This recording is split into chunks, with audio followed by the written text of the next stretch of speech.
All right, everyone. This is the Pie Guy podcast. My name is Matt Walker. I'm your host. We actually have someone in, I guess you could call it a studio. I just had to create this studio because he had asked to come in here. My guest for today is Steve Giraldi, Executive Creative Director for FanDuel. Um, I'll have you do your intro in a second. I've known Steve now since mid 90s, and we met at FIT, the Fashion Institute of Technology. And Steve, why don't we give a quick, if you can give us a quick intro, and we'll just get started. Thanks, Mark. We do go way back. Uh, yeah, agency animal creative for maybe close to 20 years. And then recently went over to the dark side, client side. See how that was. I actually completely forgot that I applied to that job at FanDuel. That's a lesson right there that you should never like DW LinkedIn, Yeah. and the recruiter. But yeah, I'm father, husband, creative director, natural brunette. Basically all the headlines there for me. So you're dyeing the gray now? You're going for the silver fox, Yeah, or no, absolutely. It helps you sell work in certain rooms because they'll be like, "Oh well, he seems rather experienced." It makes a good point. Yeah. It's funny because we went to the same school. We basically had the same major, but you and I really took different paths. You went agency style, and I was in agencies, but I was in the internet agencies, which was very different. It was more very niche, and it was very hands on. Whereas I feel like you were more classic, like Madison Avenue kind of pitches and all that kind of stuff, right? That was a very different experience. How did you get into that out of school? Did you do like an internship or something, or how did that go? Yeah, luck. I think you're gonna see that as a reoccurring theme. I probably told myself as a younger man that it was all highly choreographed, and but it wasn't. Yeah. I got a headhunter while I was still at FIT, and all of my friends laughed at me and they're like, "You're getting a headhunter and you've never had a job." And I go, "But that's what headhunters do, right?" Yeah. And so I found a headhunter and showed up, and she actually thought I probably was a senior, and she admitted later that she thought I was a senior art director. I was a senior. But we got on pretty well, and she decided to take me on as her first and probably only college student. And she goes, "Well, interestingly, you remember probably FIT had a college fair." Yeah. And she goes, "I'll be there. Why don't we meet and chat?" And I go, and she's there, and we sit down, and she says, "Hey," she liked my book and said, "I have a couple of things here that have some junior roles. Would you be interested?" And I said, "Yeah." Let's open this list, and off we go. And I just looked at it, and I had been poring over like what agency does what, and this is 99, 2000, and I thought getting into something that would make a lot of sense. And there was this agency called Gotham, and at the time they had AOL, and they were hoovering They up. were big, right? Very big. Yeah. And if you were a startup or if you were looking to secure venture capital, you would point to, and we're so serious and confident about what this proposition is, we're going to get the agency of record for it. And Yeah. it usually unlocked a lot of money. And I didn't know all that until I started working there. I just thought it was a cool name. I had known a little bit about it, and off we went. I said, and interview, and the next thing you know, I show up as a junior working at Gotham. But yeah, definitely a more classic approach to it. Maybe I'd watched too many movies in the 80s where it's like cool ad guys in jeans and sneakers, beat up. Seemed like there was harder ways to make a buck. And I go, whatever was emerging in my head in terms of what a professional trajectory could be. And I just, I moved to New York and loved it. And I said, let's just see how long I can hang on here. So we were just talking, and I hear this on podcasts all the time that you just start your conversation, and then you're like, oh, we should be doing this on the podcast.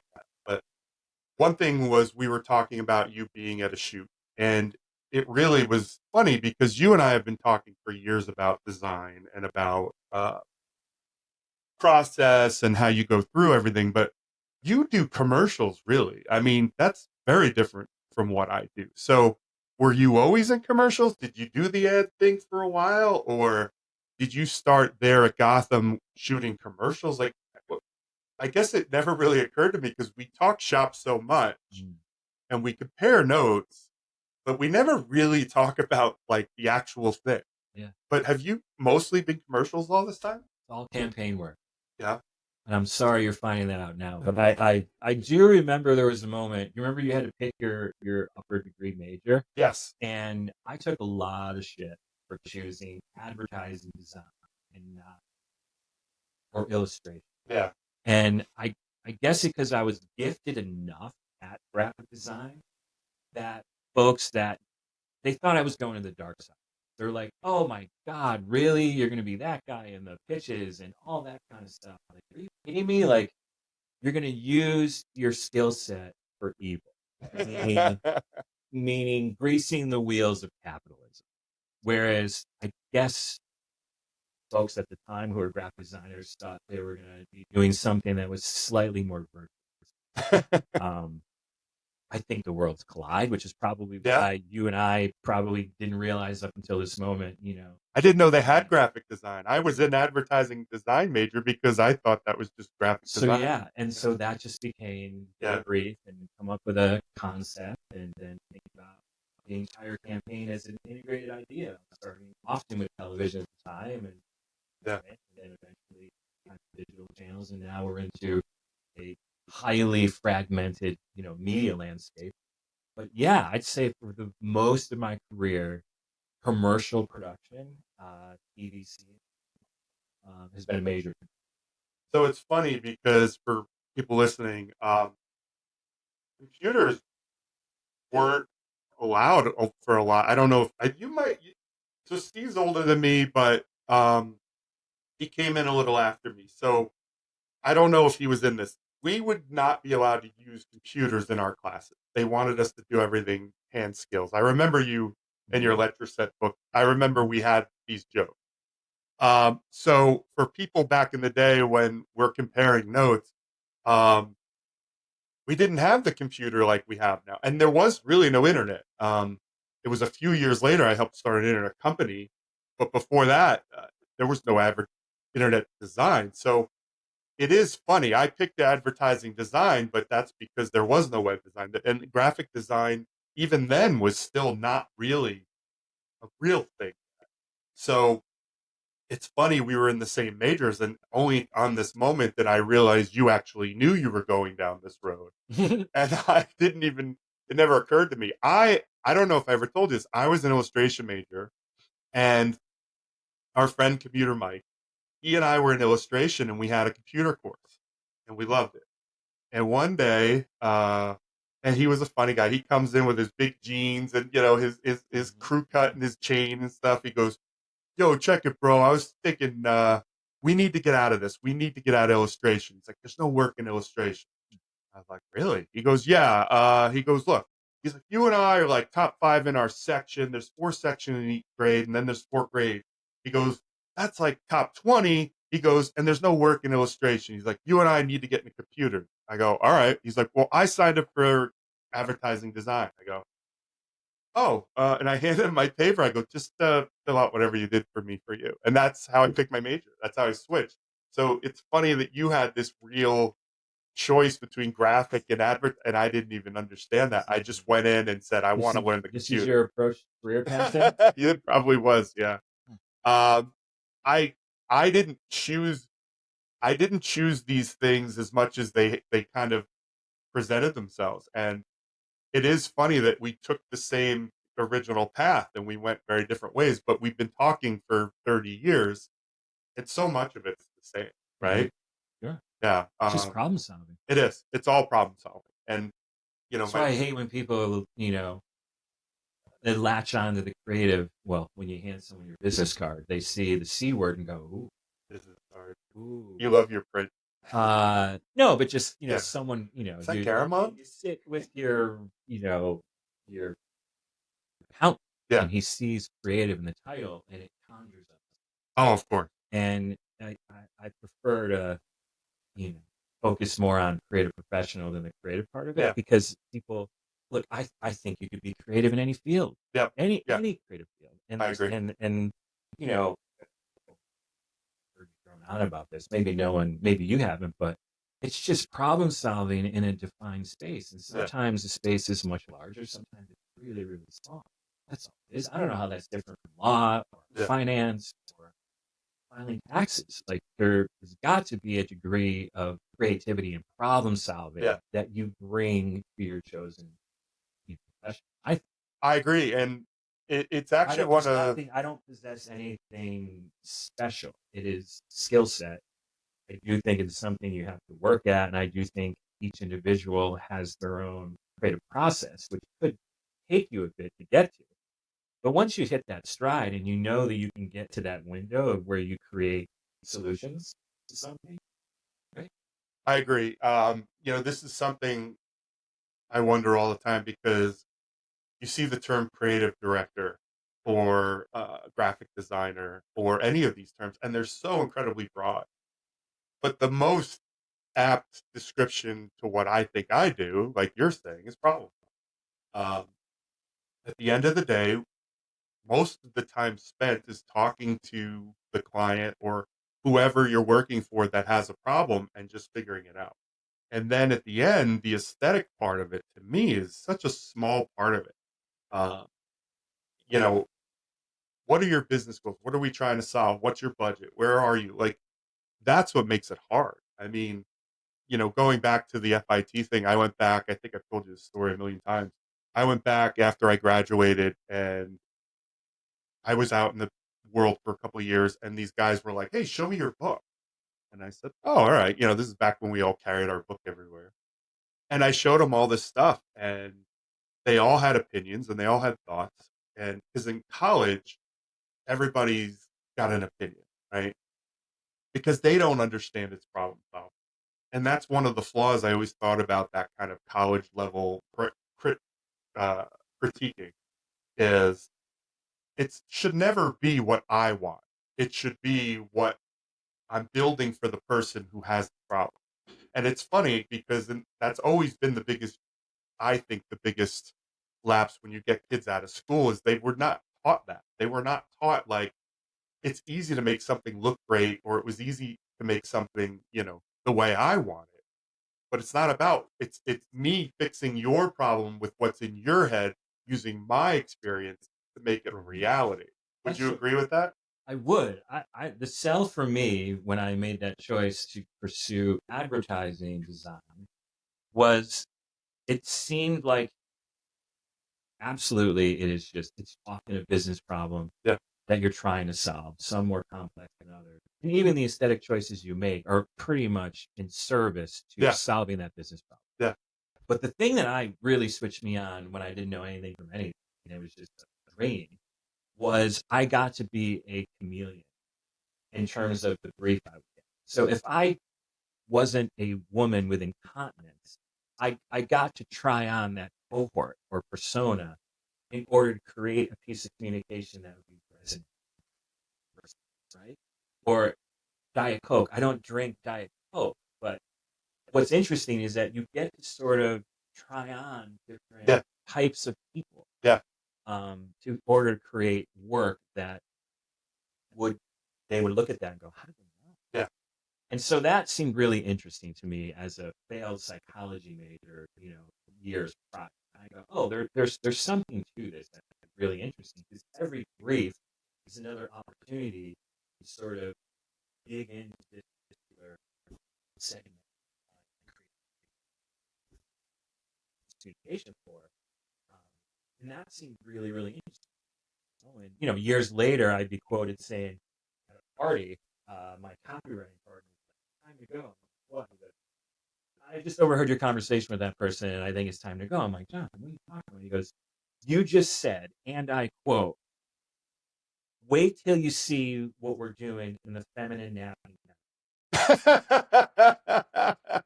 And he was right. And so, but that became really interesting. And so, and even my own personal design sensibility and taste sometimes was a but oftentimes as an art director, again, you're kind of a shapeshifter.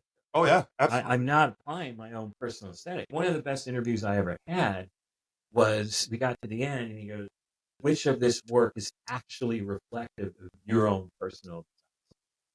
And it took me a second to kind of get my feet under me because I had spent 10, 12 years at that point shaping. Yeah.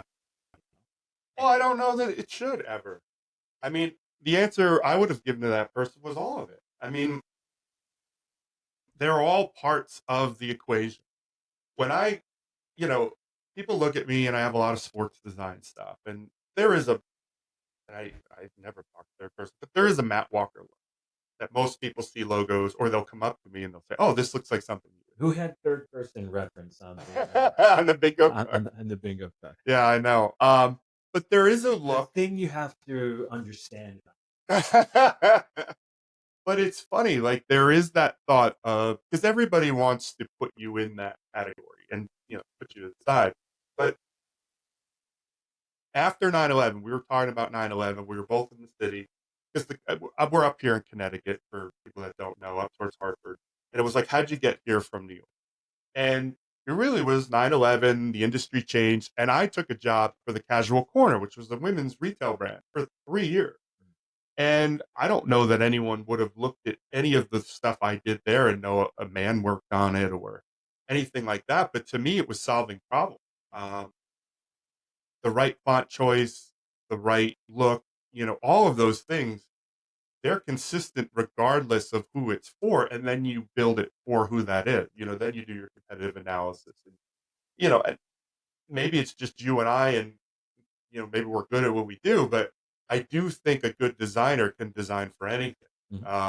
Because the first thing you have to do as a problem solver, and I think you're 100% right, it's all problem solving, whether it's being a parent, whether it's, doing anything.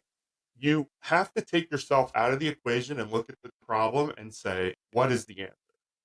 Not what do I like? Not, and I'm sure you've had this where we're like, well, you could tell me if the button should be purple or not. And I'm like, I don't care. What's your brand? What's your brand palette? I don't care what color it is. But when you go in and you work for these companies and you learn who these people are, that's what makes the choices. So when you show that person that piece, that is your aesthetic. It's just, it doesn't matter what like I couldn't tell you what your aesthetic is. I mean, you have a scarf on, so there's a little bit. But I wore a black shirt, trying to be more minimalistic for you, just to be more, you've always had a little more aesthetically. But at the same time, I shouldn't know what your aesthetic is. I should know because I've done kids stuff. I've done women's retail. I've done uh, the glucometer for old people. That was one of my first things. But it shouldn't matter, right? I think not only in what we do, I think you've seen individuals that are very good and they have a calling card type look. And I think what that does inadvertently, which you probably feel really good at the time, being known for, oh, that's, not to date myself, right? But I think what you're doing is you're kind of putting potentially an expiration date on your career. Yeah, I agree. Because while that will feel good in the moment, you're being recognized. What we're talking about, you're talking about doing something for more than 20 years. I don't know if that's a certain. And I think it depends too on the project because I've gone back and forth with that. As like you do something for someone and then you say, oh, did I just kind of like do again the Matt Walker thing and just pump out something, and then but then sometimes you got like you try so hard not to be that thing and you give it to the client and they hate it. Like, no, I want it to be like the other thing you did. Well, and the thing you have to reconcile too is that oftentimes the client is paying you for your taste. Yeah. So it could go a lot of different ways, but they don't always take you up on your taste, and ultimately they get their fingers on it and pull it. But at a basic level, that's what they are, paying an agency or or and you is your level of taste. So, yeah, absolutely. I've been in many situations before where, um, yeah, sometimes it comes when there's a little bit of a creative vacuum, and there are certain things Yeah. that Well, that could feel like, oh, I gave him the old I gave the yeah, old Walker off the yeah, shelf special, you know what I yeah, mean? And sometimes that's okay in yeah, certain situations. And when I felt myself do that, it probably came from a place where, for whatever reason, the brief, the client, what we were chasing wasn't sparking anything in me, and so I just retracted that to a place where, well, when in doubt, you can always do one, which is fun with scale. You know what I mean? That'll always yeah, hit. I always liked a lot of white space, you know what I mean? So I could do something really sparse, I'll yeah, do the whole diamond on a black velvet pillow, yeah, you know what I mean? yeah, And you can say that in a meeting and be like, well, why didn't you fill up the entire space that was out there? yeah, And I'm like, well, because if you don't and you put something very tiny in the middle of it, then you have nowhere else to go but yeah, to fixate on that.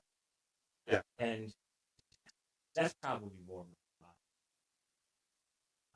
sometimes you have to sort of dance around that and develop way other avenues, you know what I mean? And that gets back to just like creative process. Like, how do you kind of, people ask me, you've been doing this for a long time, and then they bring over my walker and help me to the car. But the, I get that question a lot, and it feels like we're hurling towards that place of like, well, how do you get to a level of longevity? You want to be a creative professional, how long you can. There's 90s, 2000s, mid aughts, it doesn't really matter. And I found resilience is often the thing that I say, meaning we get told that we are close or not quite or wrong a lot. At least that's been in my experience. You're being told that you didn't quite crack. That's more often what the response is. It's not in the movies where a client goes, "That's it," and they buy it right in the room. It's the resilience of knowing that, oh, you don't like that? That's not quite right. I'll tell you what, why don't I come back tomorrow and I'll have another. And if that's not right, I'll be back the day after. And that resilience, I find, is the thing that will keep you sort of vibrant and will keep you full. yeah, Until I come up with a better plan than doing what I do right now. There's that professional resilience where you don't ever throw your crayons down, yeah, and you have developed a creative process that's robust enough now that I don't have the fear anymore like you did as a junior designer, art director, or creative, where, oh my God, I had an idea and it might be an original idea and I love it. And you will fight to the death for it because you're just not sure you're going to have another one. yeah, When you get to a place to go, okay, I understand why that's not viable from the client's perspective or even strategically or otherwise. But you can generate it done. yeah. And that to me becomes the sustaining thing that I like most. And it sounds like, well, Steve, sounds like you're a shitty creative and you get it wrong a lot, and that's what you like, But the chase is kind of what, and that resilience I've found, and anyone that'll listen or have me on their podcast before they're acquired by Sirius or Oh, okay. iHeartRadio, Yeah, dare to dream. is kind of the thing now. Well, it's funny. Again, this goes to where our career paths are different. I design mostly interfaces or creative systems, right? So one of the things that I think is different between what I do and what you do is there there probably is a lot more stress for you to hit a bullseye because it is more intellectual or it is more gut feeling. One of the things I like about what I do is either you can find it or you can't. So if there's a lot of information and someone sits down and is able to do it, they can't Well, are argue with you that. saying that you're going to use metrics to know if your solution for Yeah. engaging is actually working? Well, not even that. I mean, it's that simple. So when I design something, and most of my things are interfaces or um, I'll take big things like, ESPN Fantasy or Sports Illustrated or Yale Library. Yale Library, perfect example, where just, one of the largest libraries in the world, third largest in the country. How do you make all of that make sense? Well, if someone sits down and you show it to them and it works, then you know it works. Whereas with yours, there's a lot more pressure because it is more thinking and it is how that person feels in the room. But I have a question for you on this because I think you're going You to agree mean with me. client buying the work, or how the work actually hits in market in terms of, Oh, because it's, I always say this and it makes yeah. me sound super old, but like, and I still say it to anyone on my team that'll listen. This is not going to hang in the loop. Oh, no, yeah, yeah, It, never. it is meant to move the needle. There Yeah, is a metric, there's a KPI, there is something we're looking to do. yeah, We are not making pretty stupid work, which yeah, you sort of indicated earlier, where it's beautiful, yeah, but it doesn't do anything to get us to what the intended goal is, which is to sell more of something, right? Um, Again, we can talk a lot about craft, and I think that's very important. We can talk a lot about creative or design intuition. I think it's super important, but you also have to be committed to keeping score, yeah, in whatever way that is. And for yeah, us, it's like, well, did we sell? Did it get that level of engagement that we sort of thought it would? And if it doesn't, and there's myriad ways that you can know whether it is or is not working. That's why I love social. You pretty much know immediately whether this is something that's going to be even remotely resonant with the people you're trying to talk about. Television is harder to sort of figure out. It's like yelling from a mountaintop, and you don't really know who's listening, and you don't immediately see it in sales, or you can't contribute that commercial yeah, to the actual television commercial to a commercial outcome yeah, from a business perspective. Yeah, you have to learn to and be okay with keeping score, especially modern marketing landscape. yeah. It's just like, of course, there's Well, a that's dashboard for yeah, everything, and it's attached to your work in some way, shape, or form. Um, you're going to want to know if that works, and that, again, that's a real responsible kind of thing that they don't really teach in school. You don't really totally get. You just want to. I mean, I worked for years just wanting to make cool shit. I just wanted to sell a client what I wanted to make, to put it in the upper left hand corner of my, yeah, and get the next thing, or the next award, or the next opportunity that I could point to and go, look, I just made that. yeah. So I don't know that I was that responsible until probably this job. Because you're internal and you have to be. Well, because I'm internal, and I'm designing the group that's going to respond to all Yeah, the different briefs and businesses, yeah, and that becomes something very different. To design a creative system group to respond to the business pressures that change every 18 months. So yeah, what I designed in the first 12 months changed 6 months later, 12 months, yeah. and it keeps changing. So that dynamism is really, really fun. But Well, there's a huge, and we kind of jumped around because there was a couple of things I want to talk about, but there is a huge difference. And you going internal, um, your whole thinking changes. And when I came up here, I had worked Casual Corner. That was my first time being internal. Well, no, I'd done some internal, but this was the first time after I did big agency that I went down and I was internal. And the game changes so much. It's more of a marathon than a sprint. Um, Whatever you work on now, even if it doesn't get used, it gets kind of put away because it can come out next year or next season or next whatever. But yeah, it's a lot harder being an internal person because one, the internal people, they're not as enthralled with you. When you walk in as the agency person, you're shiny, you're sparkly. They're so excited to see you. When you're the internal person, I think everyone thinks, well, I've seen what he does. I could do it. sure. Um, and then, but again, it's hard to look at the same thing over and over again and then get excited and like, how do I tell a story Yeah, differently, right? yeah, those are hit on the two big ones. Like, um, I mean, when people ask, I have a lot of colleagues that are still in agency, or the agency world's gotten pretty savage in the last 2 years, and they ask about what it's like being client side. And I say, well, it pretty much inverts. Whereas on the agency side, the creatives are the rock stars, like you were kind of. You make and sell a creative product.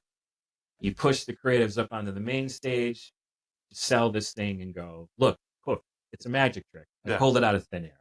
When you go client side, it flips. The marketing people are the rock stars, yeah, and the creative folks are kind of in service to hey, we just had a marketing meeting. We figured out all kinds of stuff, and we're going to need you all to go make it. Yeah. And you don't really have the same seat at the table unless you figure out a way to have a seat at the table. Yeah. That's a gross oversimplification of, and it's not the same. Like the group that I built resembles an agency and has that same dynamic with the marketing team. I have friends that work client side, and they're like, "Wait, you made an agency? I didn't know you can do that." Yeah. That's not the dynamic that we have here. It's very much, it's different. Oh, we've seen them. We know what they're made. Yeah. We don't have to go, that's it. Oh my God. Like you can crack something, you put it on the shelf, you can bring it back out 6 months later. It definitely is a marathon versus a sprint. And I think there's also the internal dynamics are different where it feels a little bit more 9 to 5. I mean, our business is kind of real rocket ride, but agencies are they're set up to be a hyper competitive environment by design in order to get the best work out of the people there, to put in front of the clients, to win the business, so on and so forth.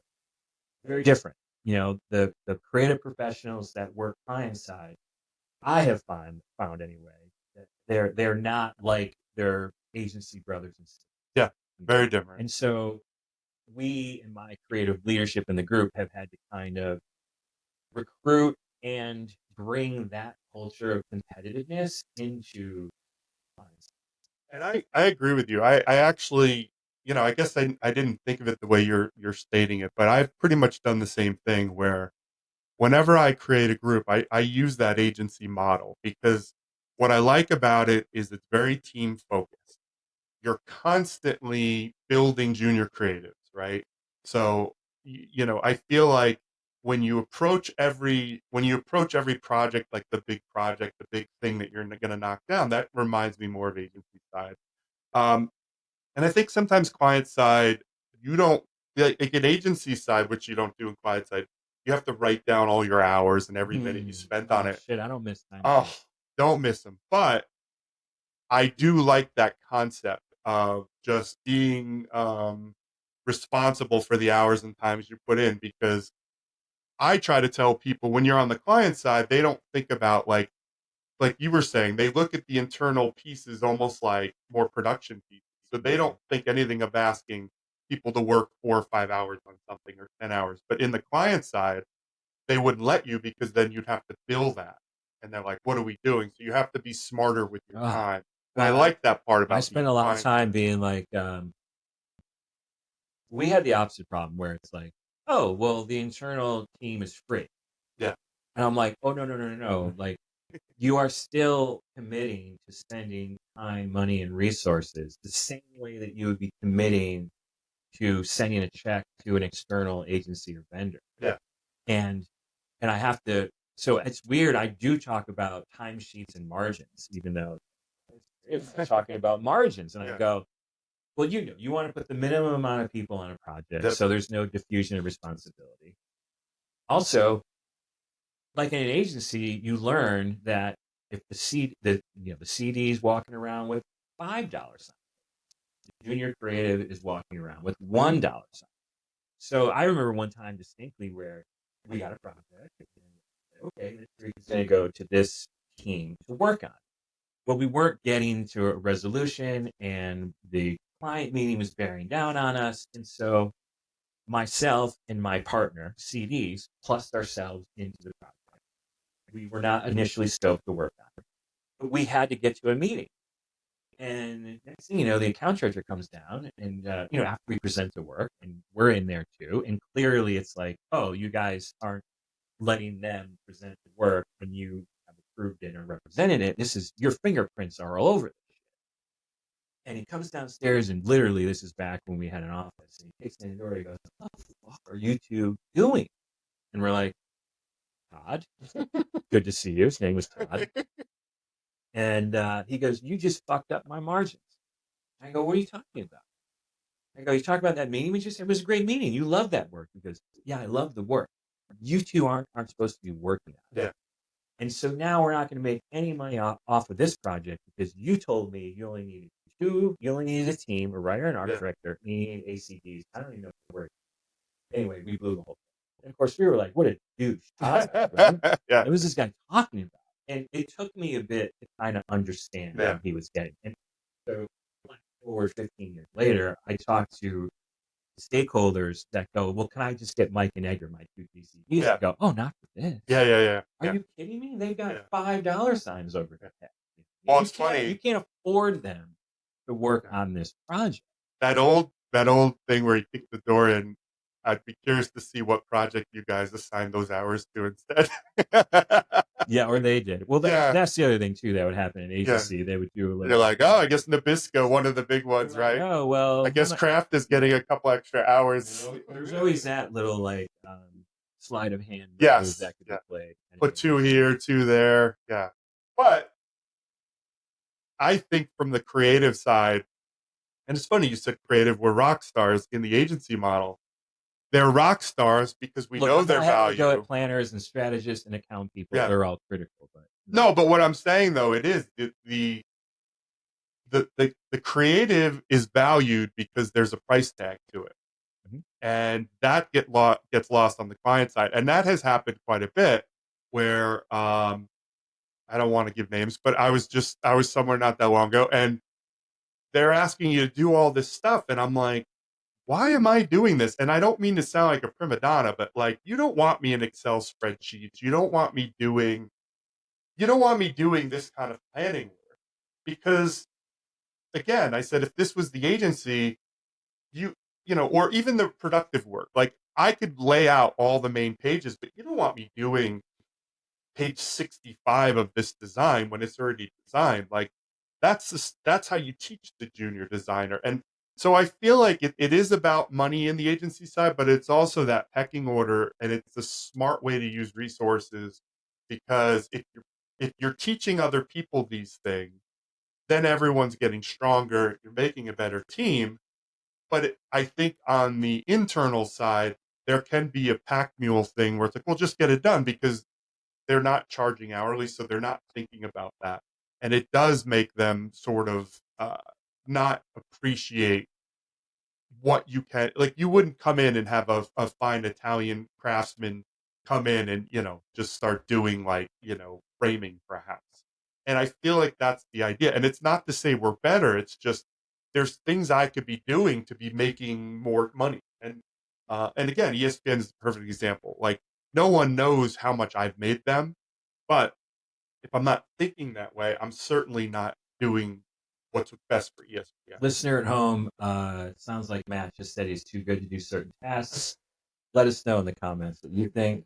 Well, that's the thing, Irish Catholic guilt. I always feel bad. Like, I don't want, I'll do anything, but there is a truth to that sometimes, where you're sitting there and you're like, there has to be a better way to do this. Someone could be doing this and learning from it, and I'm doing it. And then what happens, you end up staying till 10 o'clock at night because you got to get it done. Yeah, but don't you also think too that no matter how high you go up on the creative food chain, that in an instant you could be asked to channel some junior task? Yes. Or why would I be making a logo unless sometimes across any given week I could be the executive creative director, or I could be a junior, or I can be a writer, or anywhere in between. You know what I'm saying? Yeah, and so I want to make sure that that I'm not teasing you. It's just sort of like, that's true. kind of awesome that look, everyone gets really nervous in my team when I start to crack open anything. They're like, oh Jesus, right? But there's oftentimes moments when you get into a management position and you're not a single contributor, that folks are coming to you and they are making you drink through a fire hose because something has started to go sideways, or it is completely sideways. And then when they get done going round and round about this and what you need to understand, and this person's an asshole, and the brief is terrible, and this timeline, and they want it done for $1,500, whatever it is, right? Eventually, there's a long pause, and then they go, "So what do you think?"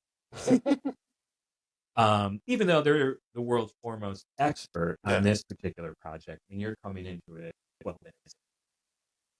So that's kind of fun. You're right. There's some of these other tasks there has to be a way by which the creative is developed, it is sold, and then executed. And yes, you would not want someone with the $5 signs doing some of those tasks.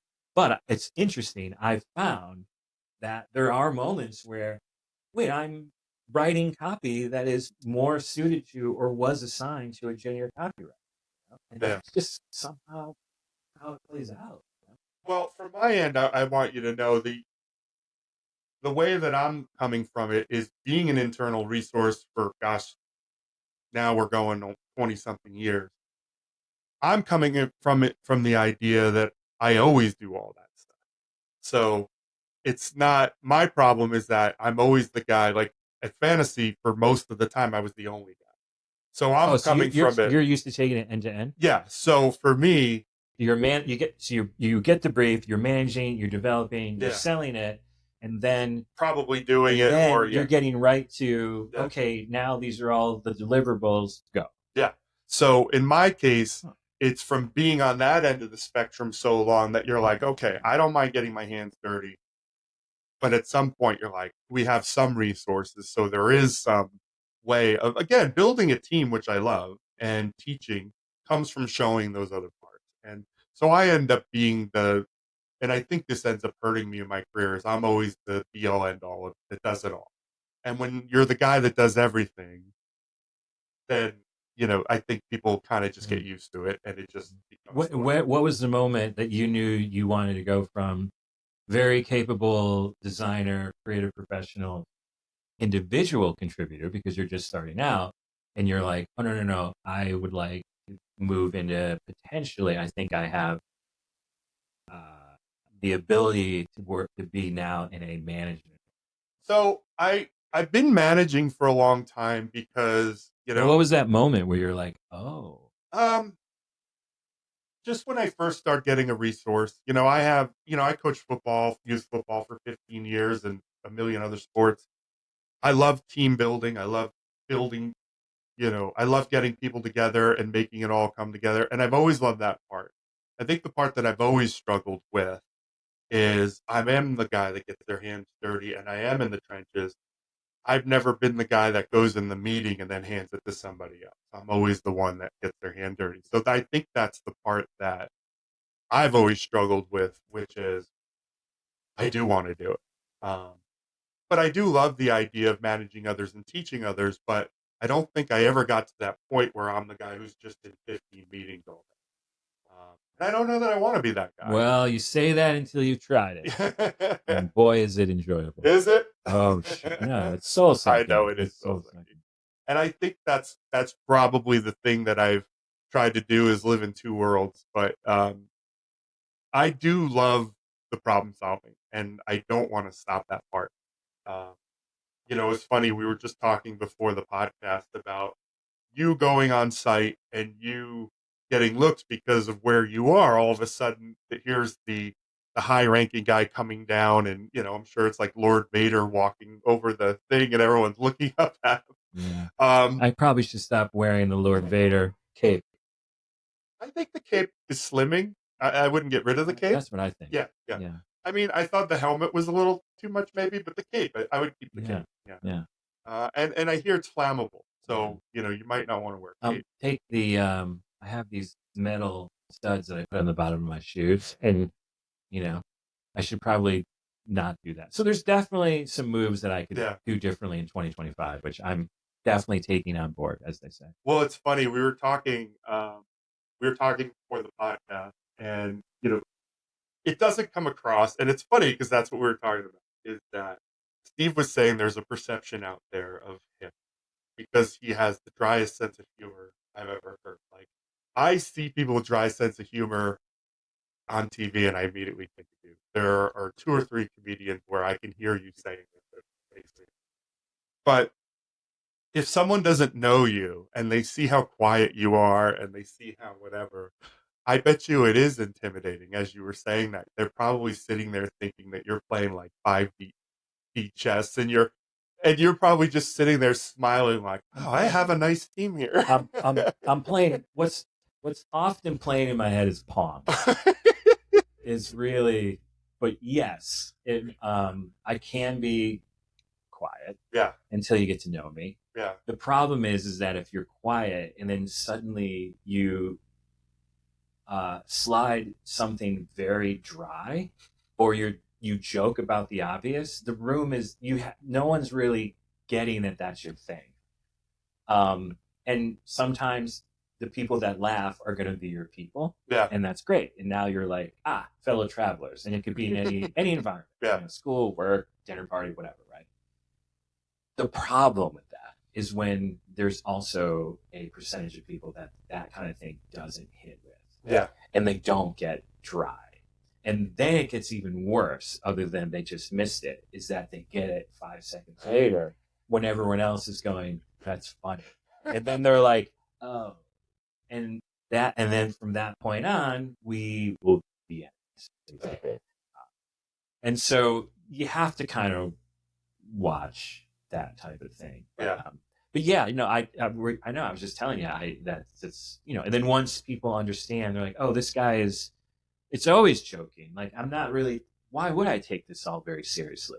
Like I have because you look very. I have serious. a healthy level of disdain for what I do, which has probably helped me in my career. But it's funny because you look so serious, you dress serious, even like you post online these like thought-provoking things with your spiky hair, and it's black and white, and it's like a picture of a picture of a picture, and it just seems so like when you mention that, I said, yeah, that probably would be intimidating. But well, the height. So someone was like, the height probably works against you. I go, okay. They're like, you're just physically larger than most other humans, so nothing I can do about that. Yeah. The indoor scarf. Yeah, it's a choice. That's probably working against me as well. Probably, I'm going to go out on a limb and say the only person. All black, black is not. That's also a choice. But we're laughing, but like there is a little bit of getting into character when you clock in for your 8-hour shift. Right? Yeah. And so if I can get up in front of a group of marketing professionals and I have something to sell, well, the first thing that I have to sell is me. Yeah. It doesn't matter what I'm going to tell you and promise you that this work is going to do to address their business problems. They're going to have to look up and go, I kind of buy that guy. Yeah. And then we can get into actually what's on offer. And so a little bit it's part of the costuming because, we do have video here, but, it's a little on the nose in terms of maybe the way I'm presenting myself. But a little bit of that it's a little bit of costuming and a little bit of, there's a role that you're playing as a creative professional. So that kind of plays into it a little bit. But yes, I have come to understand through other people's observation of me that I could come off a very certain way, which was startling to me and horrifying. And as I became more aware of that, I started to kind of notice folks that I'm working with. I'm like, oh, they don't really get that I'm joking and we are just greasing the wheels of capitalism and we are not cracking the genome or putting satellites into space, and it's okay. But to your point, a lot of it is deadline driven and it's a lot of pressure. So that's the situation, So it's just like, I also think too, like, so I don't really quite know what to do with that. And you were kind of laughing and you're probably like, yeah, man, like that's a short walk to the vibe you're laying down. Why were you so surprised that people might be thrown or not totally get what you're going for when you suddenly show up on a shoot? You haven't been on a shoot for a year and a half and your team is sitting there going, well, clearly something's wrong if the old man showed up because he told us a year ago, if you don't see me, it's all good. And if you do see me, well, then something's gone sideways. And poof, I show up. And they're like, well, he's here because clearly we've screwed up. And then I was telling you that one of my copywriters is like, are we good, boss? And we were more than good. I just missed him and haven't had a chance to hang out with him. And I don't need to do certain things, a lot of things in the group anymore because I've hired more talented people than myself.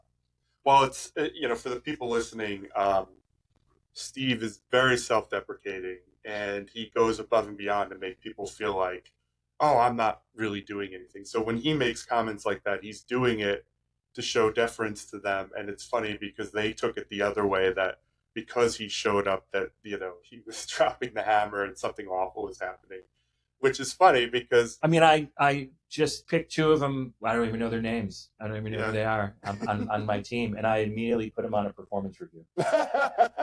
So that probably didn't help. Yeah. It's like prison. You go in, you find the weakest one or whatever, and you put them on a performance review. Oh no, the strongest one. And punch them in the face. In prison. Yeah, it's a similar thing. Similar. It's a lot of Shawshank tactics that I'm bringing to my management style through an HR lens. Shawshank HR would be probably. So this laughing here, this is all our phone calls ever are. It's just dying laughing and a lot of probably not inappropriate, but funny comments that like we would say that we wouldn't probably want on record, but it's always just thank us God laughing. We're not recording this and putting it onto the biggest audio streaming platform on earth. That's good. That is good. So it is funny. You said something earlier that I want to get back to, which is, this isn't hanging in the Louvre. And I think that's an important distinction for graphic design or advertising in general. I think actually advertising can be a little more artsy, but for me, when I look at problem solving, if you look at design in the truest sense, in the Steve Jobs sense that design is problem solving, it's not fine art. I don't really connect myself to being an artist. I know I am, I guess, but I guess I'm creative. I don't know. I just think of solving problems. And I like that you said that too, because at the end of the day, if I make the most beautiful thing in the world and nobody buys it, nobody uses it, or let's say, we do some sort of a campaign and nobody, it doesn't work, it's awful. Mm-hmm. If I put out something that is kind of gaudy, kind of not, the most aesthetically pleasing thing, and it works, that's better. You're okay with that? I try not to do it that way, but if you have a difficult client, I've had those moments. Sometimes you just, I'll give you a great. I don't even want my name attached to it. You're like this. It met an intended business goal, and therefore we're happy clients. And I'm sitting there, trying to take a Alan Smithy associate producer credit on something, and there's a great story I have for you. Wasn't my client, but I sat right next to the guy, and I was like, just from that and helping him brainstorm. It was a great lesson. It was one of the first jobs I took at Yo Studio, peak skill. I don't know if you remember at this point. I just got out of FIT. I had that huge white car? I drove you home from school once. Just Buick Park Avenue? Skylark? It was a Buick. LeSabre, maybe? Yeah. Buick, though. Yeah. Anyway, so the guy next to me is working on this Richard Simmons VHS tape. And for younger people, you might not know this, but like mid to late 90s, Richard Simmons was pumping out those exercise tapes like left and right. And, he would change the music they would dance to. And Richard Simmons, for those of you who don't know. Oh, is that Sweating to the Oldies? Yes, Sweating to the Oldies. Okay. And so my friend, Jimmy, he's working on this thing. And it's getting sent back. Like you said, if it doesn't work, I'll do it over. It's getting sent back over again. And Jimmy's a great designer, so it didn't make any sense that he didn't hit the mark here. Finally, and it's like happening right next to me, Richard Simmons gets involved personally. And he is furious. And he comes in screaming and yelling. He knew his audience. He said, and I feel bad because the guy passed, but he goes, my audience is a bunch of fat moo-moo wearing Walmart shoppers. This is too nice. I need it uglier, I need it louder, and I need it more offensive. This is way too nice looking. And it was and Jim kept making it awful, and finally he approves it, and it outsold every VHS thing he had done before that. And I went, it was such a learning moment. I go, this man knows his audience. Mm-hmm. And again, I doubt Jim was hanging that in his book. Mm-hmm. But what a moment where he was like, it's not Walmart enough. He just kept smashing on the table. And I went, Yeah, but that's the success is the client was happy. He came back and bought a bunch more tapes. I mean, not everything you work on is supposed to go in the book. You Mhm. know what I mean? Mhm. It's kind of like George Clooney said is he did Batman so he could do the Yeah, movies he likes to do. I had a CD tell me, he goes, if you get one a year that you would consider putting in your book, that was a good year. Yeah. Because now One it's of hard. something, it could be anything, but it's like if you Yeah. get one a year, that's actually really, really good. And going back to the internal thing, there's some things like I just did a year at ESPN and I did great work. We built this incredible creative system for logos. Aesthetically, there's nothing on the website. Like I might put something on there just to show I was there. Great work, but if you were to look at it, and actually that's the other thing. Most of the sites I'm doing now, they're not visually great, but getting to the information and solving the problems, it's killing. But then if you look at the websites So themselves, then like how do you illuminate that? it's Like hard. on your, you know, your site, your professional Yeah. site is the front window on Main Street in Yep. terms of looking for more work, right? So then how do you illuminate that? Because most recruiters, most whoever are going to spend no longer than 2 minutes, so I'm told, on anyone's one site, right? Yeah. Evaluating you, maybe even less, probably less. Probably less if they go at all. So then how do you illuminate? So if something isn't going to visually grab you by the lapels, Yeah. how do you illuminate like while that is not blowing your wig back, what if I told you that X, Y, and Z were the net result of this? You use ChatGPT and you write an amazing, let me tell you, AI, which is scary for the future of creatives, but for right now, I will tell you, it is incredible for product description and explaining something like that, where you just go in and you say, hey, look, I need to write a description. I accomplish X, Y, and Z. It's for ESPN. It's very important. You explain why it's important. And then it writes up a beautiful Park Avenue description. And between that and the client itself, because the clients I work for are usually pretty big, and you gotta hang your hat on that because it's not, yeah, especially now websites, it's not like the age of Flash, right? We're not going to have these big fancy things anymore. It's mostly big I'm photos. sorry, it's not the age of Flash. Oh, I'm sorry. Did you not get the your macro media still updating your plug-in on your computer? Okay. Okay. I'm playing catch up here now. But it's funny, like even going in, I don't know about you, but when you were, like 10 years ago, I feel like a lot of innovation slowed down about 10 years ago, but back when apps were great and everything just kept coming and you kept doing all this great stuff. But back then you would go in and you would just look up like best websites of 2000 and Site of the whatever. day. Remember that? Oh, yeah, beautiful. We used to go to it all the time. Um, People don't really look at the websites anymore. Most people are probably viewing it from their mobile phone anyway. So it's more about the design has become a lot more How about when you find that one interfacey. site that's not optimized for mobile? One, oh, don't even get me started. Don't even get me started. How many sites are not optimized for mobile? And Or businesses yeah, where they should know better. oh yeah, Like, wait, yeah. you don't have anyone within that building that was like, hey, look, I know we got a lot of things to account for in next year's budget, but how about optimizing the old site for mobile, Oh yeah. especially one that's trying to do some business? Well, it's funny too talking to I people. mean, not business, but you know Yeah, what I mean. yeah, Like like it, yeah, making it work. yeah. And it's funny. I've talked to people many times because I spent a couple of years at the state of Connecticut, and when you work for the state, it's not the most tech forward thing. I mean, let's say it's fax technology level people you're working with. They're not, and FAX or FACT? FAX. Okay. They are not the most technologically forward thinking folks. And you have to tell them, guys, no one's looking at these websites on a full screen.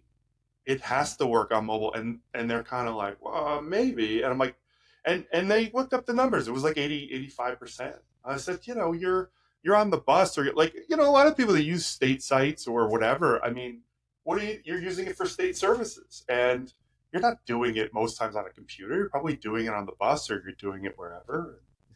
They just don't think like that. Probably not looking at it on a Apple Studio monitor. No. Oh my gosh. Yeah, I have the big wide monitor. We had the, this is going back a few years, but like we kept sending rough cuts to the client, and we're sitting there in the edit studio, and of course it's surround sound, it's soundproof, it's a 95-inch calibrated screen to within an inch of its life, you know what I mean? And we're saying it to the client, and it was for Hershey's, and they're like, I'm just not seeing it, and there's just not enough salt on the payday bar. And we're like, we're looking at this cut, and we kept ordering water. There was so much salt on this thing. You know what I mean? We're like, what are you talking about? And what they were doing was they were opening it up and looking at on their on their like Lenovo laptop, and that's how they were approving work that they had spent millions to produce, and they would spend many more millions in media to run it. They were approving it on their Acer notebook. You know, it's funny. And we were like, it got so bad that we actually, the agency invested in sending them down DVDs. Like, it wasn't going to be good for like approval. Like, kind of needs you to look at it and approve it in the next 24 hours. But they sent down DVD or Blu-ray players and were overnighting, Blu-ray discs, because we were like, you cannot approve this with your little tiny speakers that are, and the comments were, I can't hear the VO, the mix isn't working, the colors aren't working, that's not what our caramel looks like, and we're like, no, it does, and unless they were in that room, which was a spaceship, they weren't going to get it. But it made me think of, well, no one's going to be in that spaceship when they sadly, see this spot. Maybe it wasn't bad. No, but the client was looking at it on like the lowest common denominator versus where we were, which was, well, no one has this set up at home. That's why I wouldn't say the Lenovo is bad, but I mostly, sadly, when you send stuff, especially when we're with the state, a lot of these people are looking at it on their phone. And you don't know because they're whatever, and you're like, can you screenshot what you're looking at? And then it comes back, and I'm like, well, now in the age of remote work, when we're mostly home, we don't really have a return to work policy. I do remind folks on my team and the marketing team, like, throw it to your TV and watch it.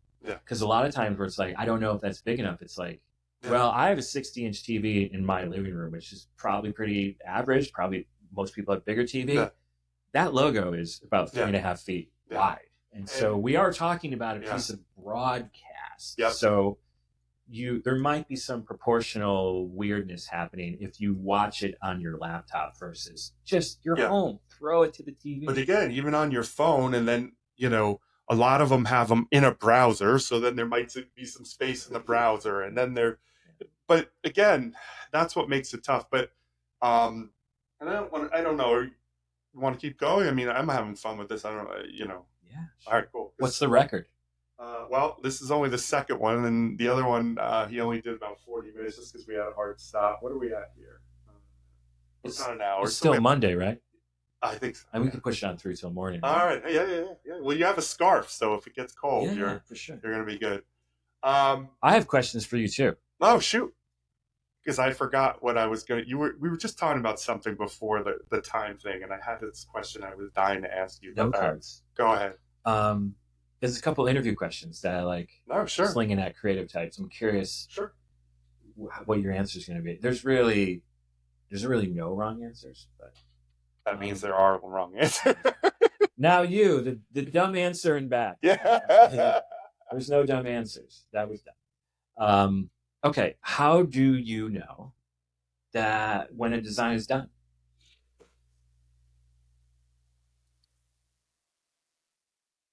It's a hard question. It depends, obviously, on what you're working on. But obviously, look, I hate that answer that someone gives where it's like, well, I like it, or my gut. But there is a lot of gut involved in knowing when a design is done. I think it depends. If you came up with something and you sketched it, or you came up with a general idea, you've kind of mapped out what you're aiming for. And I think that's when you kind of should know you're done because you had it in your head. If it's one of those things where it's just organically growing, that could be harder. I usually, when I get to that point and I'm not sure, I'll ask someone who's around. And again, you were talking about the Lenovo thing. When I build everything, I build it for. Wait, is Lenovo a podcast sponsor? Because you're really doing a lot of work to talk up the Lenovo here. Well, being a Mac guy, I hear Lenovo, and I don't even know if it's good or bad. I immediately think, lower end on the equipment scale, and maybe it's great. Maybe I don't know what I'm talking about. I don't know. But when I ask people for feedback, I always ask for people that are not in the industry, that don't have great stuff. What do you think of this right now? Like when I design something, almost anything, and I've told my dad this, and he's never been insulted by it, but I designed it for my dad. Like, can you use this? Like a fantasy thing. Can you fill out this fantasy? Like, do you know where to look? Do you know what to do? So if I ask other people or send it to someone, I would say the final answer is if I don't know, I'll send it out to others, and you think, is it missing anything? I'm sure Irish guilt alone, I always feel like there's some other reason for me to ask another opinion. But yeah. Is that the right answer? No. Yeah, you've completely failed this question. We're not gonna move forward with the application. This podcast is over. I'm sorry I did it.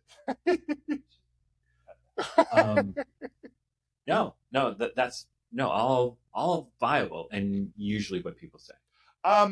I'm a big proponent. You know what I'm looking for, and is oftentimes timing is often a part of what we do. Yeah. Meaning not only it's problem solving when it's in a defined space, but often a defined period of time. It just has to go live. Yeah.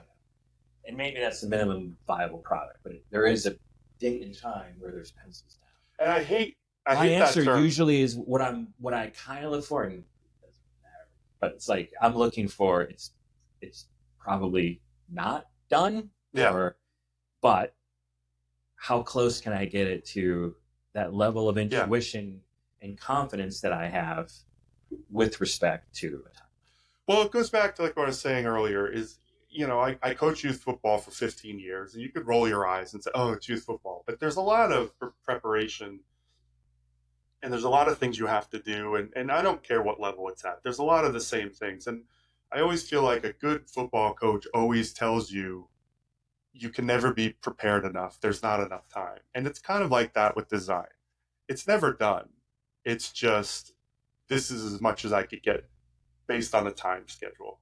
And so you're right. It could always be better, but same with the football. Like you could always prepare better, but sometimes you get to that point and you just say, this is what I just know personally, I'll keep messing, iterating, I'll just keep going. Well, so the timeline often, or an air date or something often saves me. Well, it does. Well, that's the other part is I don't know. And I'm just like, okay, Giraldi, but but seriously, remember, you're going to have to land this plane at some point. That's the other part is normally it's due. Or the other thing that happens quite a bit, I'm a big, like with my kids and people I know, I love to surprise people. I like to be excited. So if I'm excited to show someone it, that also means like, oh, well, it's good enough to show. And so it's probably there. But, that brought up a question I wanted to ask you earlier is we were talking about, you were saying, I think a diamond on a big piece of space. And diamond on a black velvet pillow. Yes. And, that's one of the things as a creative, I wanted to mention this in case junior creatives or new people that are new to creative are looking at this, which is logo bigger, lots of extra space, all of these things you learn. And I learned this because back when I worked at agency in Manhattan, we were doing Godiva, Coach, Waterford, Crystal. We were doing a lot of high end and a lot of brands. I know, right? And again, I don't look like any of those brands, but that's when I learned that white space equals premium. And it comes back. That's why you were saying that is you have to explain it to people. And that goes to the other thing I want to remember. You have to explain to people that the difference between, and I might be dating myself, but if I went to like a Calvin Klein shop in Soho in the 90s, it would be a whole white wall with like one pair of jeans on it. They're not going to put 70 pairs of jeans in there. And that's when you learn who to talk to for your audience, which is there's that Crazy Eddie Walmart approach where it's just like, here's 700 things. and then there's this other one where we're showing you one. Mhm. That's not an accident. And you put it on that pillow because in your problem solving, you knew that that solved that variable, which is to be a premium product, to feel high end, you have to go more sparse. You and I have a running joke about Helvetica, right? Helvetica new. Oh, new. There you go. Yeah. I didn't even realize that. I didn't know the new was on it. Me? I was just thinking Helvetica as a system, but wow. But that's that whole idea of like, I'm using the simplest It's font. Neue. No, I knew that now. Okay. Oh, yeah. I've seen a few fonts. Yeah. Yeah. But there is a rhyme and reason to that comes with experience, which is you can't scream fire all the time. And in that case, you know your audience and you know their level of expectation. Well, it's interesting. Like that is I do like that. That probably is closer to where I would go in terms of aesthetic. But I figured this out years later, and then it helped me sell more work like that. Is oftentimes it's just it's definitely hierarchy, design hierarchies. Yes, it's also messaging hierarchy. Meaning, if I throw you 3 tennis balls, how many do you think you're going to catch? Probably 3. Just you. Yes. But let's say somebody else, someone listening. The average person, I throw them 3 tennis balls. What are they going to get? Probably none or one. Probably none or one. Yeah. What if I throw you one? I mean, I would get it, but I don't. Yeah. So you throw someone 1 tennis ball. You throw someone. They'll probably get a it. Message. Yeah. They'll probably get it. And in this fractured world of 6-second thumb-stopping communications, that's what you need to do. Yeah. So what I was doing as a junior was like, I think that was cooler. Yeah. But you didn't know why. But what it really was doing was sort of forcing a messaging hierarchy on it, and just saying to the client, being like, you have 4 things to say. We're going to say all 4 of them, but you can't scream all 4 of them at the same time or with the same weight. If it's print, then why is everything 72 point? I don't know what you want me to take away. I don't know what you want me to do. Yeah. And well, it's interesting, like Orange, for example. Unless you're Richard Simmons and you want everything screaming, and he's right. He's right if that's your audience. Right, yeah. Well, I was going to say, like, I don't know if you remember Crazy Eddie. That might have been a New York thing, but, that approach worked for what he was doing, which is loud screaming into the monitor and telling you his prices are insane. But it's funny, too. Like, let's say my brand color was orange. If you have all this white space and then there's something just orange on the screen, or literally an orange, that's the most powerful way to show orange. If I show you a huge screen that's colored orange, it might not be as impactful. And then it says orange. Yeah. And then it has the definition of orange. Yeah. And then it has the color break for orange. Yeah. And the hex code for orange. Yeah. No. Can't do that. No. But if I have a white screen and it said orange, and it was just text that said orange and the color orange, you would remember that orange. You're not going to give me any credit for working in hex code, which you definitely thought I didn't know anything about being. You're doing TV commercials, I'm assuming. No, there's no hex in that. There's no hex. No hex there. Really? What are they using? We don't speak of it. How about it? This goes back to something I've been wanting to get to, which is the biggest part of all, is you had talked about earlier, you coming out with this pillow with the diamond on it, and it was difficult. And so I had, years ago, it was one of those things I wish I could have taken it. I had been offered a number of times to be the creative director for the Atlanta Hawks. And it was such a great experience. It's just, at the time, I had a young family and everything. But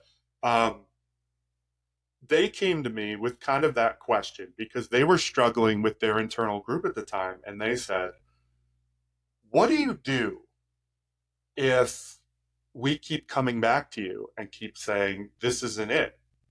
This isn't working. What do we do? What do you do when we send it back 4 or 5 times? And I was so proud of my answer because it wasn't trying to be cocky, but I felt strongly about it. I said, that doesn't happen. And they're like, what do you mean? I said, the way the way, if I work well with you and you're the client, and I have a feeling this is kind of what you learned later about that pillow, communicating to the client and talking to them, by the time you show them what the creative solution is, they expected it. Mm-hmm. You don't walk in there with your eyes closed throwing a dart and being like, what do you think? The presentation when you originally speak to them, the back and forth, the questions, listening to them. And as I always say, what are they saying? Not just what comes out of their mouth. What do they mean? Mm-hmm. That's where the rubber meets the road. That's why, like, the aesthetic part of it, I feel like we're saying a lot of the same things. The aesthetic part of it's important, but to problem solve, you have to be listening. Mm-hmm. And if I walk up to that meeting, I better have done a good enough job with the communication that what I show them, because we went over 100 times what those 4 or 5 business goals were. We went over this. So then when I present it, I'm hammering those business goals. I'm hammering the things that we went over in those questions. That's why there are no surprises. That's why if you're getting creative, if for people that are purchasing creative, if you're getting 6, 7 times and they're not hitting the mark, they're not listening. They don't know what you do. They weren't paying attention. I'm sorry, what were you saying? Sorry, you served it up. I had to. But do you agree that yeah, the communication that happens, it's like football. You win the season in in May, and you know, in the off season, you win those creative presentations before you show the creative, because you're listening and you're presenting the creative brief you mentioned, which I don't get enough of. The creative brief. That was my next interview question. Oh, go for it. No. But we should tie that up. The communication part? Yeah, absolutely. There's a couple of things I talk a lot about. Anyone that'll listen is the presentation of work, which coming out of university or college, you know, you theoretically have a skill set that you can monetize, but it's much different to work in a workplace and be collaborative with people that you oftentimes are speaking different languages, right? You're talking to marketing stakeholders, or even a client. So in theory, you have a skill set to monetize. We'll see how that plays out in practice, right? The presentation is supremely important. You know, yes, you have to come off as a highly capable person. They need to buy you. But yeah, the dominoes need to start falling in terms of, well, this is how we looked at it. Yeah, I agree with that general approach. And this is what we found about the target, meaning the consumer. Oh, that's interesting. Yes, we've seen that in some research. I do agree with that. And what you start doing is you start getting head nods to different facets that are going to go into ultimately the solution, right? And what you're doing a little bit is a little bit of a magic trick, which is that people are not going to nod to 15 slides and then not to the 16th slide. Yeah. And so there's a little bit of, okay, I buy this person. But what you're doing is I just had this conversation and I asked that this be done and it wasn't done. And I actually got up and left the meeting because what I wanted to do was. And I fired everyone. That sounds like, wow, this guy's not laid back at all. Well, that scarf's a little tight on his neck. Once I flipped the table, I had to leave at that point. God damn it, Jenna. What I wanted was when they showed me the work, I go, I know you're doing shorthand for me because I intuitively know the choices that you're making. And as a designer or creative professional, you're just making a lot of choices along the way. Can you tell me what those choices were? Just don't tell me it's maroon. Tell me how you got to maroon. What do we know about maroon? And where does maroon appear elsewhere in the world? And what kind of emotion does maroon elicit? Once you crack all that open and you show maroon as the core color to this design solution and system, you got them. Can you just crack that open? So just show me the assets, what they were, talk about the challenges to the brief, and then walk me to, and then unveil it at the end. Well, how does maroon support the brief? Exactly. And it is not because I like it. Look, I like maroon a lot. You like maroon a lot. But how does this address what we were trying to do? And it happened to be, we're talking about generosity and we're talking about messaging folks that are using our product that we want them to feel very elevated. Much the same way credit cards are like, Matt, you seem to be liking that Amex Clear. How about the Amex Plum? Yeah. And you say, yeah, that sounds great. Then next year, I'm like, you're liking the Amex Plum. How about the Amex Platinum? And then next year is the Amex Carbon, right? So it's like, Yeah. those are all very specific choices made. Why Plum? Why Platinum? Why Carbon? Right? Yeah. Same kind of thing.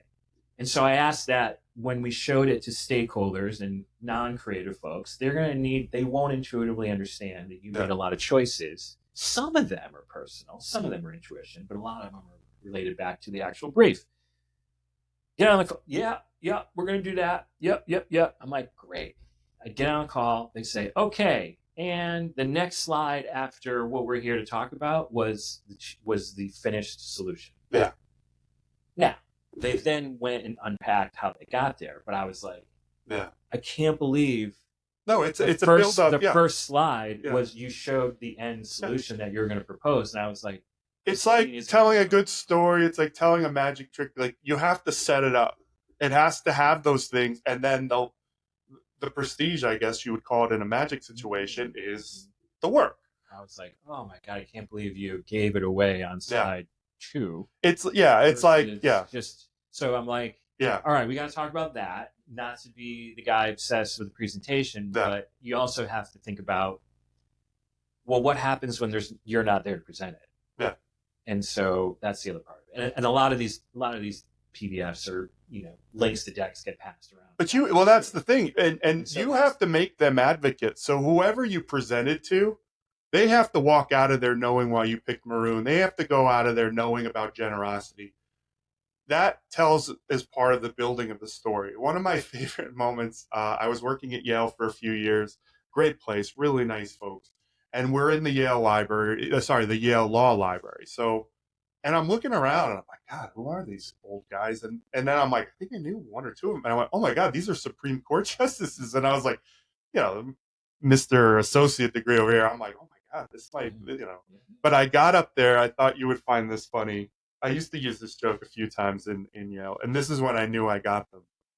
I was explaining why we didn't have to spend $1 million or more like Harvard did, because everything was Harvard, And then I start presenting the whole thing and talking about being prepared and reaching, being the best and getting all whatever. I go, look, we can't half-ass this. I mean, after all, we're not Harvard.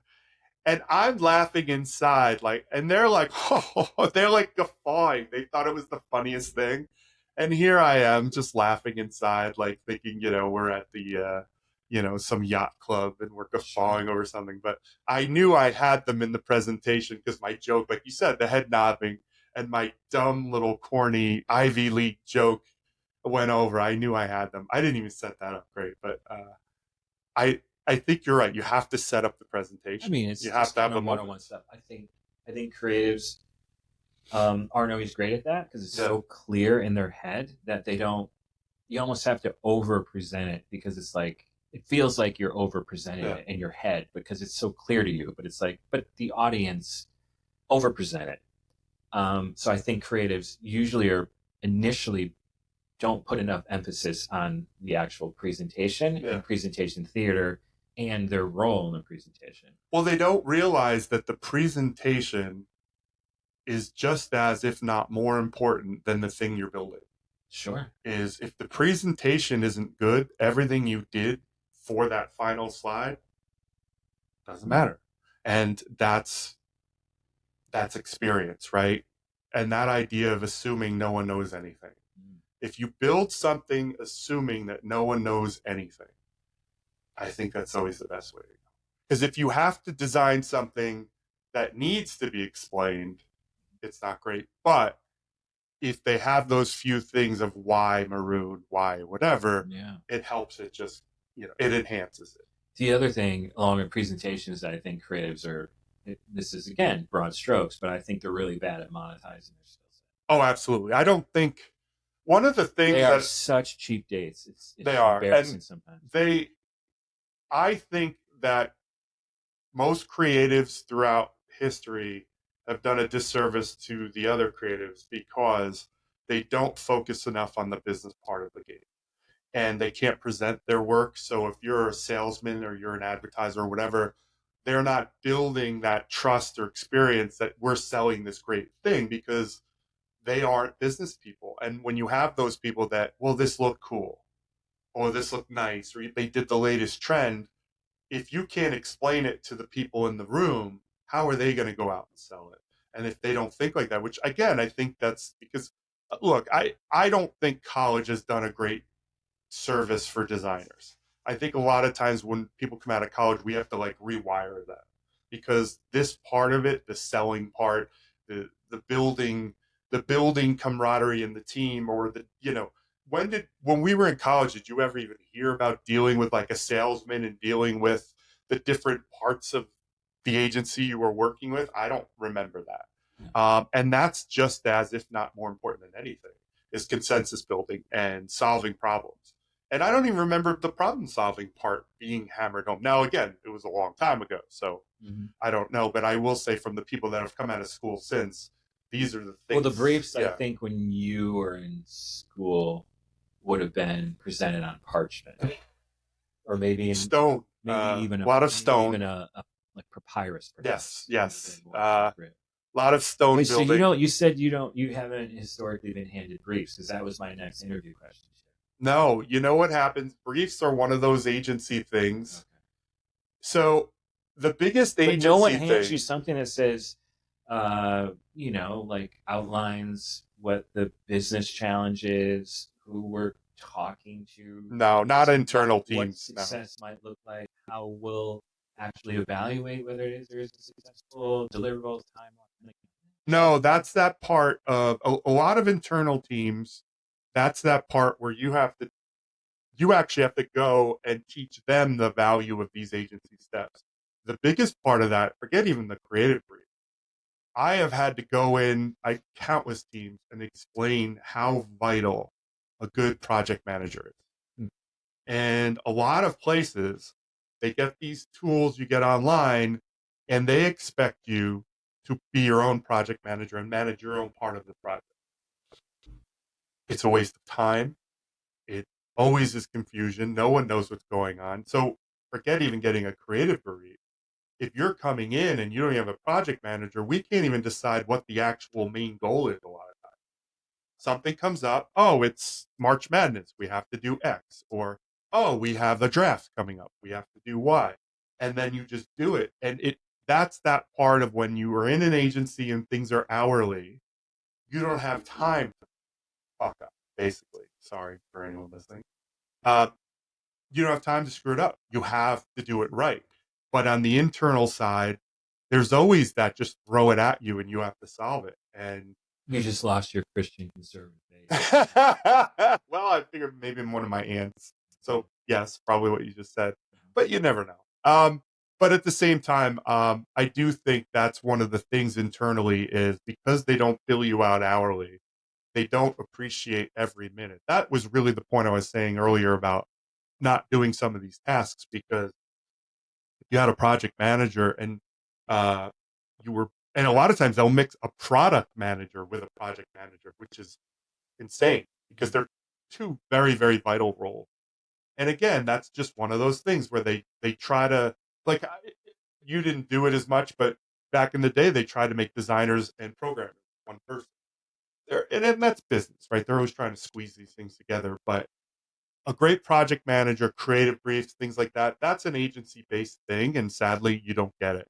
And there was when I worked for the state, there was this guy that I worked with that we turned into a project manager. He was amazing.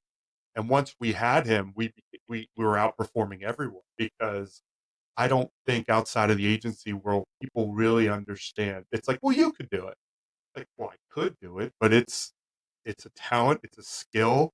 It's, communication is so vital. You need someone just focused on that. So yeah, that's where that creative brief, forget getting a creative brief. I can't even get us to get on that same page half. So then what I do is I have to do this amazing, I could show you through PowerPoint. I'll come back and almost like explain everything and then say, hey, if we had a project manager, and almost like prove the need for it as I'm, coming in at that. Any more questions on that you had for me there? Or no, my question is going to be what happens when there is no brief. But you don't live in a world of getting briefs. So yeah, it's not applicable. Well, again, that's the hard thing about the internal team. That's why I really respect how you run your team. Well, so you've heard. Yeah, you could be lying, Yeah. but you knew enough to lie about it. Mm-hmm. But that's why I like how you explained it, because it seems so simple, but even being able to write a creative brief is very hard. Like, I don't know if you run into this because you live in a world of creative briefs. A lot of times when you sit down and you meet with clients, and even if you might know this from taking on a client on your own, if you're doing something on the side, most of the work you do in creative, when you talk about problem solving, half the things you're talking to them about have nothing to do with design. They don't even know what their mission statement is. They don't even know what they need the website to do. Like, that was the thing at Yale. I had to teach them that, where I said, what do we have to do to keep the lights on? And they kind of were looking at me because they don't think that way, because, they just have their endowment. And I go, look, at the end of the day, what makes the decisions? The decisions are made by what's our timeline, and at the end of the day, what do we need to accomplish to be successful? Most people don't do that, and that's why most things are bad, because no one sits there. But that's what the creative brief really is. You can't, if you sat down to write a creative brief and you couldn't answer it, you would have to answer those bigger questions. That's usually why they don't have creative briefs, because they don't have those questions. Why did we decide to do this sitelet for this promotion? Or why are we having this promotion? Was it even like a simple like get who to buy brief? You Get know, X. these projects are usually so big that it's not like if I'm redesigning the Department of Labor website for the state of Connecticut, I actually had to sit down with them and explain to them what it needed to do. And then I think it came out pretty good. But again, most of my time at the state for those 2 years, it was just creative systems, very little aesthetic work that I cared about. It was explaining to them how a website works. And I had someone there tell me, well, we do all of the research. So we know, we know why people are. I said, well, that's not true. And they looked at me, they were so offended. What are you talking about? I said, no, you asked questions. You went in there, but how do I know what those questions are? Who wrote them? How do I know if those were any good? The way you build a site or the way you build a system, right? Let's say we have a ton of research, because that's what happens a lot. I like how you went about making friends there, Matt. But no, I did actually, because we got great work. The people at the Department of Labor were so happy. The people that got that work were very, very happy, because we would be in meetings and they were kind of like, I don't know what. Because they're like, no, we took care of it. And they're like, did they? Because I don't. He's like, this doesn't look like, none of this looks like. And they're like, no, when it launches, it'll look good. And they weren't even sure what it was supposed to be. So what I had to do is I had to sit them down and I had to explain how a website works. And if you have a ton of research, tons and tons of research, I go like this. Look, the way a website works, the way good UX UI system works, user experience, user interface, is you have your nav bar, and that has everything, like a table of contents, right? So at the very least, I might think I know where everyone wants to go, but I'll have a place up top for everyone. Then your homepage is where all of the things you think you learned about the customer, that's where you put the home. I did my research. This is what the customer wants. And then but at the very least, I answered it up at the top. And then I have the search bar. But for me, search is like a catch-all if you fail. I don't want anyone using the search, because I want to develop something that makes so much sense and follows that way. But a lot of these people, and it's a very corporate thing, like, oh, we have the answers, we did the work, we spent the money. But again, it's that football thing, or like you said, is the design done? The website is, this is our best foot forward. We're going to launch it live, and then we're going to see if it works. I'm getting that glazed over Steve look where you're starting to blink. I'm like, I don't know if he's tired. I don't know if this nav bar thing is outside. He's like, dude, I just, nav bar. Yeah. So I think that's a good place to end it. Did you have a fun time? And very fun. This is so cool. I was thinking about it, the Pie Guy Cove, we could call this. I don't know. I like it.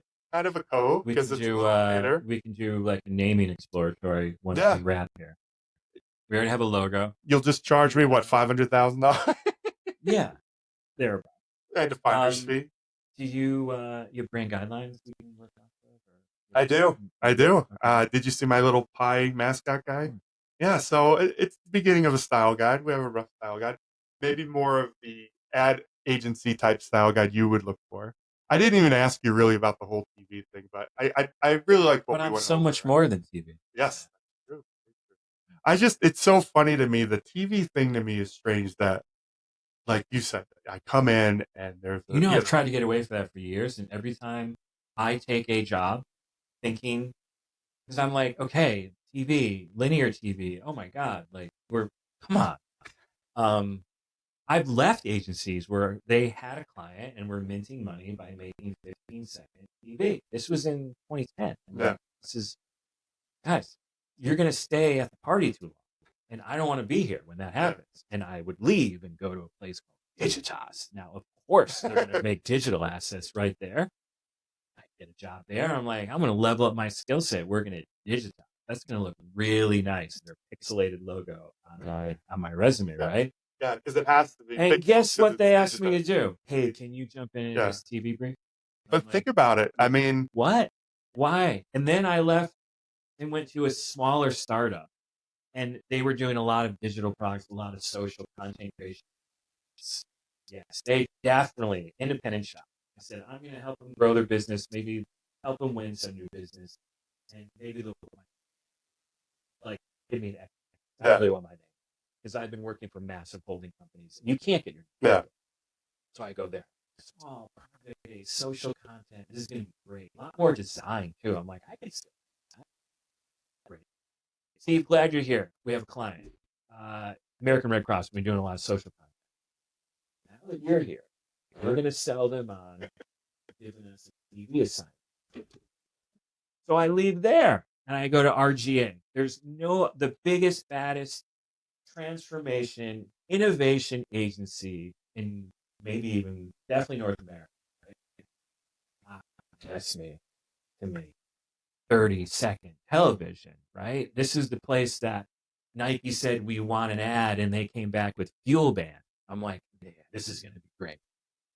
Giraldi, can you pop into this TV briefing over here for Verizon?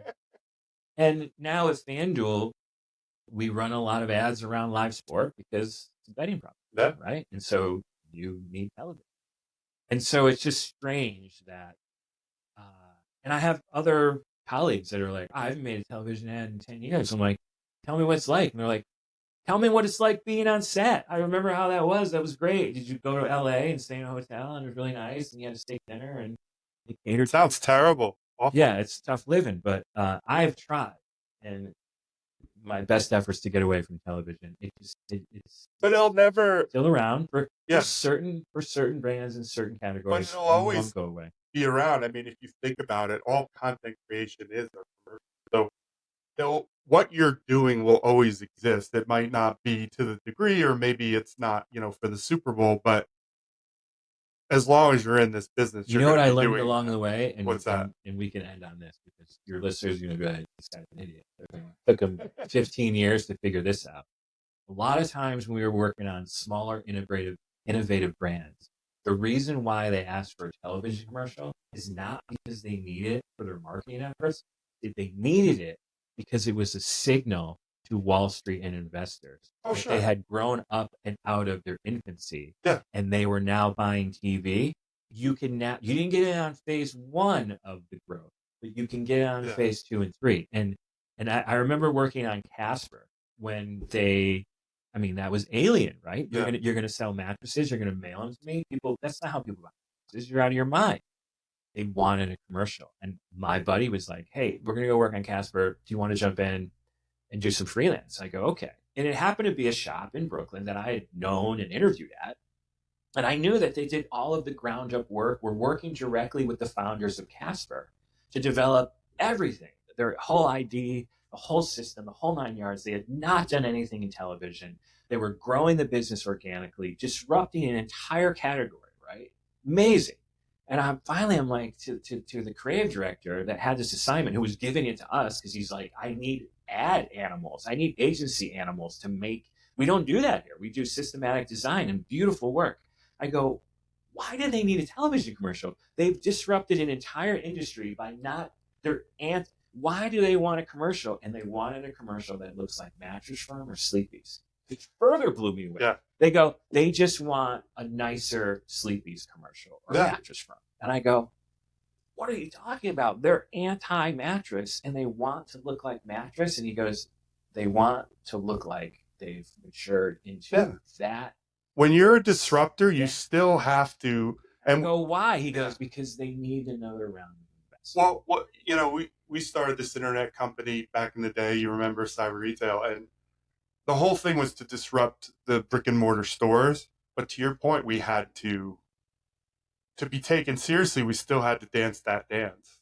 Otherwise, we looked less than. So it's always going to be that way, right? Like, I go, you want a commercial where it's like light streaming through a loft apartment in Brooklyn and the mattress, which always drove me crazy. And they're like, good, you got it. It's like the bed's never made because it can't be, because you got to see the mattress. And then someone comes in and then they fall back on it. And it's you're smiling. Maybe there's a cute pet, maybe a baby. I'm like, seriously, you want all those trappings of the mattress commercial? You just want it shot slightly better? They're like, that's exactly what sold.